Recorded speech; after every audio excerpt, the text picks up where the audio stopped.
What is up, guys? It's Fresh, back with another video. Like the title suggests, we've got some entitled parents, we've got some illegal nuclear revenge.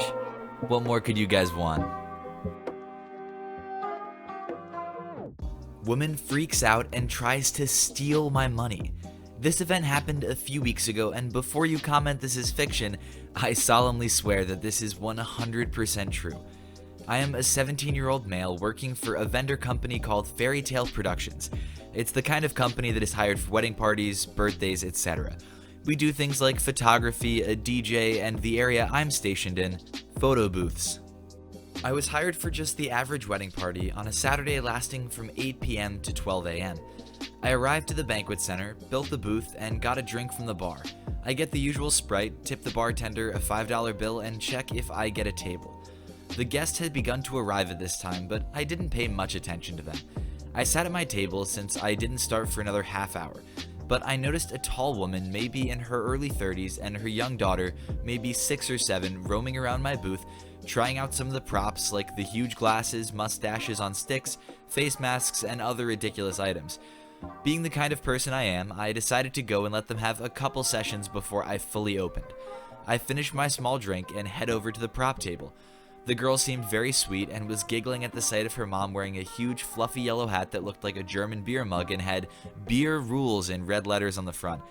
I tapped the mother on the shoulder to get her attention. She turned and gave me a smile, but it felt off. "Hi, can I help you, sir?" She said the last word in a threatening tone, but I didn't make anything of it. "Yes, ma'am, I just wanted to tell you that I don't open for another 25 minutes, but I would be more than happy to let you and your daughter go in a bit early." She kindly accepted the offer, and she went in and out of the booth a couple times before she had to take a seat for dinner. Time skip. I was outside the booth helping customers pick out props when I noticed the lady with her daughter in tow, but the woman did not look very happy about the line, which I knew why. The line was at least 15 people long, with them in the back, so I understood. As they reached the booth, the daughter became excited and nearly rushed in the booth if I hadn't stopped her. "Whoa there," I say with a smile. "There are people in there right now. Just wait a minute, okay?" Bad move. As the daughter began to back away to her mother, still smiling by the way, the woman descended on me.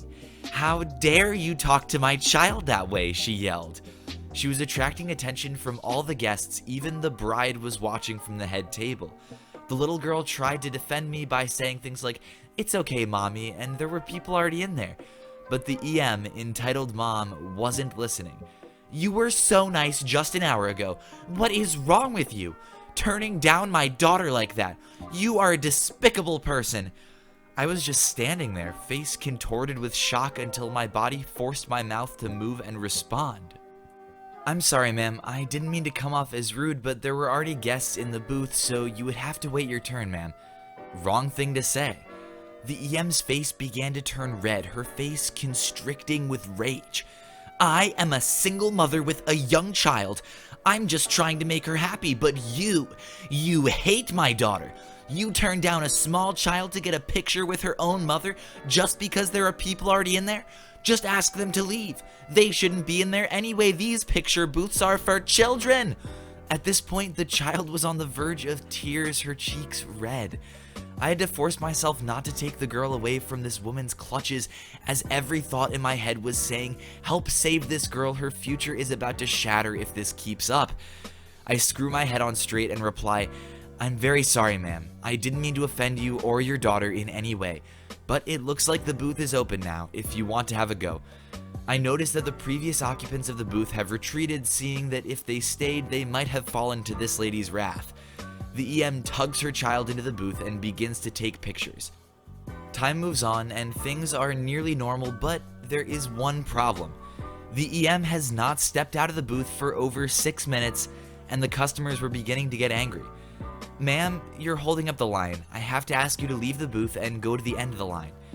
The EM pokes her head out of the curtains and gives me a death glare, which still scares me, and replied, "Fine." She drags her now tear-faced daughter out of the booth and begins to leave, but not before taking my full tip jar and a couple of props. Guests began to take action at this motion and blocked off the exits, asking her to return what was mine. "No, he took my daughter's happiness. Why can't I take some of his things?" She was now screaming, so was her daughter. The bride and groom jumped into action, making her return my tip jar and the props, but not after 10 minutes of yelling. As the situation calmed, I was still worried about the girl. How could she still be so sweet with a mother like this? I ran over to the girl as she was silently crying in a corner and gave her the hat her mother was wearing earlier. She began to slow her sobs and looked at me. I began to ask her questions about her mother and if this was a normal thing. She said yes to every question that I hoped she wouldn't. I stood up, gave the girl a warm smile, and returned to the entitled mom, who was still shouting about how she was a single mother with a young child. I talked to the bride and groom, telling them what the girl had told me. They looked pale by the time I finished. They then told me that I could leave early. As I was putting the computer into its case, the EM walked up to me with a look that said she wanted to murder me. "Give me something. Now," as she reached her bony hand out. I replied, "I'm not giving you anything except a call from Child Protective Services." This shocked her into silence. I packed the rest of the booth objects and took the 30-minute drive home. All I can say after this ordeal is that I hope that little girl has been given a loving, caring family and that she will be very successful when she comes of age. It horrifies me that there are people like this in the world, and I have come face to face with one. I just hope I've done the right thing. At first, I thought that calling CPS here was a bit overkill, but then I began to realize that if the mother was indeed grabbing the child, forcing her to do whatever the mom thought was best, maybe a call isn't the worst thing in the world. At the end of the day, the brazen entitlement this woman expressed on behalf of her and her daughter was damaging to everyone in the wedding party, her child included, and passing on that kind of behavioral information to the proper authority may well have been the best move. After all, who knows what happened because of it, and hopefully, if anything, a visit from CPS was able to shake some sense into this wildly entitled parent. "Let me come to your birthday party with a baby. He won't be in the way. I'll just lock him up in your bedroom and check on him every now and then." I am child-free. As such, kids are banned at my apartment, which I own. If you're 15 or below, you cannot enter my apartment unless I give you an exception, depending on where I know for a fact that you're well behaved or not. Any roommates that I allow to move in with me have to sign a lease that includes the ban on children in the apartment. A few years ago, one of my roommates was planning a birthday party. One of her coworkers, with whom she was friends but not close, wanted to come, and she wanted to bring her baby with her. Not a toddler, but almost newborn baby. The roommate kindly explained to this woman, entitled mom, or EM from now on, that children are not welcome at our apartment and that this would be a party for grown-ups. Anyway, we're in our 30s, though at this time we were in our late 20s. EM suggested a compromise. She'd bring her baby, lock them up in my roommate's bedroom unattended, then go and enjoy the party with everyone else while intermittently checking on the baby every now and then. Of course, I declined this compromise. For one thing, we don't have a crib in our apartment, and my roommate's room does not have anything that could contain and keep safe a curious baby that may crawl around and get hurt if left unattended for longer periods of time. For another, this child was a near newborn. SIDS is a thing, and if you leave your child unattended for longer periods of time, by the time you find it dead from SIDS, it will be beyond saving. Also, I do not want the smell of baby poop in my apartment. My roommate declined EM very kindly, and she freaked the hell out. She started harassing my roommate at work with dirty looks, snide comments, and even making up lies. They had to be moved to different shifts in different parts of the building so they'd never see each other. This post just goes to show that the entitlement that these parents have isn't even really about their child all the time. It's about assuming that everyone else should accommodate their wants and needs because they have a child. This woman is seriously going to risk the health, well-being, and possible life of her newborn just so she can drink for a few hours? If anything, we need that photo booth operator from the last story to be calling CPS on this woman. Entitled dad gets his son to jump off a tower. So I work as a climbing instructor at a climbing center. It's a very kid-friendly place, and we pride ourselves on making a happy atmosphere and helping kids gain some confidence. Great job. 99% of parents and kids are perfectly polite and reasonable except for this one dad who seemed to have left his brain at home. So in addition to the climbing sessions we offer, we also have a couple rides that you need to pay extra for to get a ticket, and your child has to meet a height requirement. One of them is a large tower that you climb the side of and jump off of into open air as a leap of faith. Despite the fact the harness systems are completely safe, it's the scariest ride in the place. This dad was in a group I was managing with what looked to be a shy boy of about 5 or 6 years of age. I had told him the child was too small and that he would need a ticket, but 10 minutes later I saw him wandering around the base of the tower and wondered what he was doing. To my horror, I saw his tiny son at the top of the tower, clearly scared for his life, while his dad is encouraging him to jump. Keep in mind, we have these height restrictions for a reason. Anyone jumping from the tower has to be fitted with a heavy-duty harness, something to cover his neck, and a helmet, neither of which this boy had. There isn't an instructor accompanying them, so I instantly recognize what has just happened. But before I can yell to the kid to freeze so I can go up to get him, he leaps. The kid jerks in his unsafe harness and squeals in horror, swinging wildly as he descends. Luckily, his harness holds and I guide him to the ground. He starts crying the moment he lands and I check to see if he's injured. Thank goodness he was fine. Once I removed the straps from the boy, I talked to the dad. Usually I'm very polite with parents, but I was quite blunt with him because I was a little shocked. Me, you shouldn't have done that. You could seriously hurt him. He's clearly under the height limit and you need completely different equipment for this. ED, I wasn't going to pay extra just for this. I paid for him to climb and no one was helping me to get him up there. Me, because he's too small. ED, you should have signs then. This is when I point out the multiple signs. One such sign is actually on a barrier to the tower's ladder. Even if he somehow missed the other signs, there was no way he could have removed the barrier to let his son climb without seeing it. The dad just grumbles something about a refund and tries to quickly get out of there. This is when the senior instructor has noticed the commotion and came over. For insurance purposes, he needed to have the parent fill out an injury form and to get a report from me to make sure I had done everything I could have. The dad tried to make it sound like I had just overreacted and spooked the child, but the senior instructor and the manager took my side, and just for good measure, they installed a more parent-proof barrier and yet another sign. ED tried to carry on his climbing session, avoiding the instructors and especially me. He left early. I think he was embarrassed. Haven't seen him back since. His son was extremely lucky that we use high-quality equipment, otherwise he could have broken a bone at the very least, and possibly much worse. Reckless endangerment, a classic hallmark of the nuclear entitled parent. How are you going to explain to your spouse and family what happened if your child gets seriously injured or possibly dies because you encouraged them to do something they weren't allowed to do? Was the father trying to live vicariously through his kid, or perhaps just pushing him for the sake of it? I have no clue what could lead someone to those kinds of actions, and it's pretty horrifying to think that these people are really out there. Granddad doesn't give a hoot about entitled parent. So a few years ago, my granddad, mom, and I decided one day to pay a visit to a local knockoff IKEA. It's similar to the actual place, but my granddad prefers the food here. Now, my granddad doesn't often drive due to his age, but he was really adamant he wanted to on this trip, so we went with it and didn't think much about it. At this fake IKEA, the car park system is a nightmare. It's a one-way system, so to get to the other side, you can only go one way. Cutsies aren't allowed. The place was busy and the car park was full, but we waited our turn and finally found a space.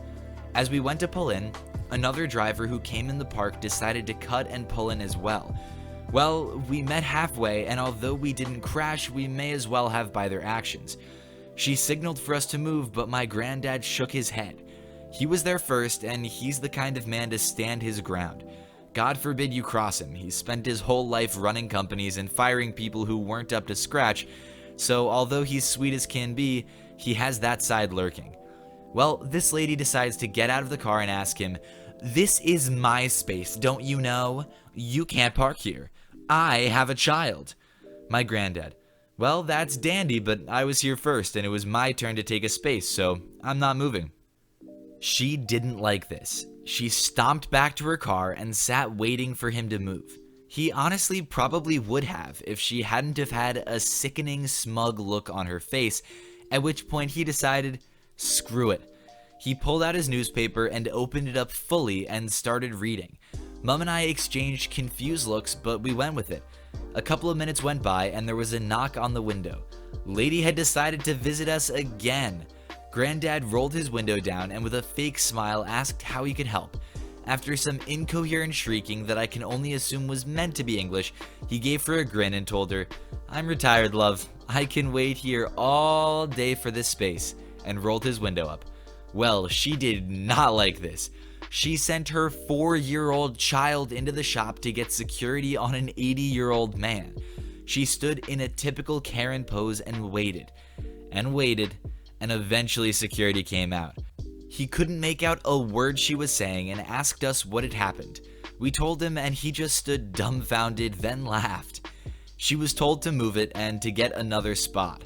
After some rude gestures and words, "Old bugger, our soul should be in a home," she moved her car and avoided us in the shop. Granddad got his macaroni and was happy. Well, guys, I'll be blunt here. That woman sounds like a downright cockwomble. You know, I've always wanted to know Karen's full name, and I finally do. Karen the Cockwomble. Poetic, to say the least.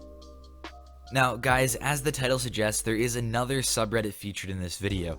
Petty revenge has been around for a bit, pro-revenge has gotten very popular, but there's one ultimate revenge subreddit. Nuclear revenge. Revenge that involves total annihilation and most often, illegal action. I'm thinking about making this a regularly occurring subreddit on the series where I say go into depth about the illegalities involved in any given story, so here's a short taste of what one of those posts might be like. Someone kept stealing my food, so I poisoned it.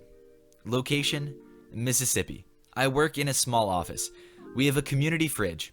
Around a month ago, someone started to steal people's food. An apple here, a power bar there, no biggie. Over time, the thief became more brazen. I came in once and saw my sandwich with a large bite taken and then discarded in the trash. So I decided to do something, and now I may be in trouble. I began to write "poison, do not eat" on the outside of my brown paper lunch bag with a black Sharpie. I did this a few days and food was stolen again. Last week, I made my lunch as normal, except I loaded the brownie with laxatives. I then wrapped the brownie in paper. On the paper, I wrote the following: "Poison, do not eat." I put it in the bag, which also had the same written warning applied. In big, clear black Sharpie, it said, "Poison, do not eat." I left it in the fridge as normal and went about my day. Sure enough, about 4 hours later, the EMS had arrived. A coworker found the brownie and took the bait and was being taken to the ER. I'm not concerned with keeping my job. If I get fired, so be it. I am, however, curious how much trouble I am likely in, if any. This story has a couple legal facets. First, let's talk about castle doctrine, or the idea that property or spaces owned by a person allow them in circumstances of defense to use force, sometimes lethal, without legal repercussions. Castle doctrine is a common defense in homicide cases, but it only applies to cases within one's property.